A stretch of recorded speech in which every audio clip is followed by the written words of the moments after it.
టీడీపీ9 news. Mantralayam ఉమ్మడి Telugu Desam party MLA అభ్యర్థి ఎన్ రాఘవేంద్రరెడ్డి భారీ మెజార్టీతో గెలవాలని పంచముఖికి పాదయాత్ర.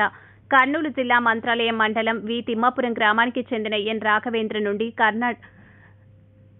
రాఘవేంద్రరెడ్డి అభిమానులు వి తిమ్మాపురం గ్రామం నుండి కర్ణాటకలో వెలిసిన పంచముఖి ఆంజనేయ స్వామి దేవాలయం వరకు పాదయాత్ర చేసి రాఘవేంద్రరెడ్డి ఎలాగో గెలుస్తాడు కానీ ఇంకా ఎక్కువ మెజార్టీతో గెలవాలని పంచముఖి ఆంజనేయ స్వామి ఆలయంలో ఎన్ రాఘవేంద్రరెడ్డి పేరున ప్రత్యేక పూజలు నిర్వహించారు.